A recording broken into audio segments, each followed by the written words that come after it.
kita diajarkan oleh para ulama, kalau kita mau mengkhatamkan Al-Quran, dianjurkan untuk mengkhatamkannya di awal siang atau di awal malam.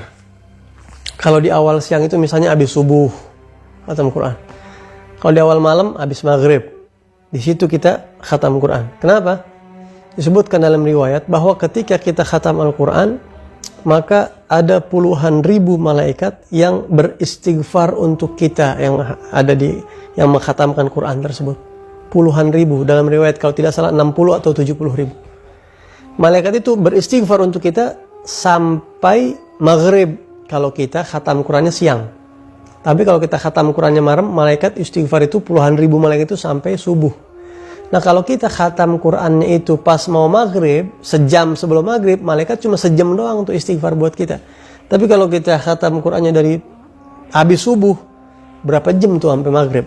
Gitu. Jadi patokannya mereka berhenti di maghrib kalau khatam Qurannya siang. Tapi kalau khatam Quran malam berhentinya di subuh. Makanya disunahkan diperpanjang. Kayak di sholat raweh itu kan masih ke subuh masih panjang. Itu. Adapun cara khatam Quran adalah si pembaca Al-Quran ini baca sampai surat Ad-Duha. Nanti di surat Ad-Duha sampai An-Nas itu dibaca di saat khatam Quran. Jadi setelah orang kumpul, kita baca Bismillahirrahmanirrahim, Wad-Duha wal-laili idza saja, begitu. Nah, setiap dari satu surat ke surat berikutnya, dari Ad-Duha sampai An-Nas dipisah dengan takbir.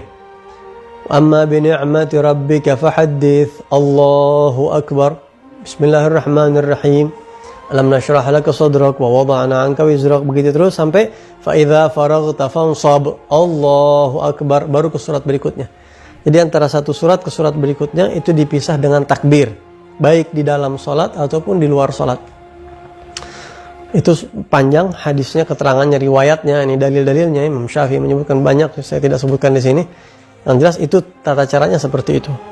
Nah, adapun kenapa takbir juga itu ada latar belakangnya, semua ada sebab-sebabnya ya, karena waktu itu sebab turunnya Ad-Duha sampai akhir kita bisa lihatlah di keterangan, saya nggak bahas itu. Ini caranya aja yang saya jelaskan. Kemudian ketika sampai di surat Al-Ikhlas, Qul huwallahu ahad, Al-Habib Abdullah bin Al-Haddad mengatakan hendaknya dibaca 4 kali.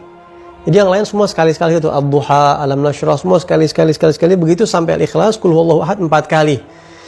Yang satu memang jatah bacaan, yang 3 ini untuk menyempurnakan. Karena kata Rasulullah, suratul Ikhlas ta'dilu thulutsal Quran. Surat Al-Ikhlas sekali sama seperti sepertiga Al-Quran. Jadi kalau 3 kali baca Al-Ikhlas sama seperti khatam Quran. Nah, sehingga 3 kali yang dibaca ini untuk menutupi kekurangan-kekurangan kita saat baca dari awal Al-Fatihah sampai akhir. Mungkin ada yang tajwidnya kurang, ada panjang pendek yang teledor. Semoga berharap tertutup dengan surat Al-Ikhlas yang kita baca 3 kali itu. Kemudian sampai An-Nas, setelah An-Nas jangan sampai kita berhenti di situ. Tapi kita diajarkan, ya, ahabbul amali ilallah al-hal al-murtahil. Kata Rasulullah, amal yang paling Allah senang itu yang selesai mulai lagi. Itu amal yang paling Allah senang. Jadi begitu sampai An-Nas, langsung Al-Fatihah, Al-Baqarah sampai ayat kelima. Ya, ulaika humul muflihun. Nah, setelah itu langsung wa ilahukum ilahu wahid, ayat kursi. Kemudian langsung ke 3 ayat terakhir surat Al-Baqarah. Lillahi ma fis samawati wa ma fil ardi wa in tubdu ma fi anfusikum sampai fansurna 'alal qaumil kafirin. Akhir surat Al-Baqarah baru selesai. Baru di situ kita berdoa kepada Allah Subhanahu wa taala. Nah, jadi itu cara khatmul Quran. Dan juga kalau kita ada rezeki sunnah bagi-bagi rezeki di situ atau dikasih makanan itu jadi barokah insyaallah. Mungkin ini sekelumit sedikit daripada fadilah dan juga tata cara khatmul Quran. Mudah-mudahan bisa bermanfaat untuk kita semua. Assalamualaikum warahmatullahi wabarakatuh.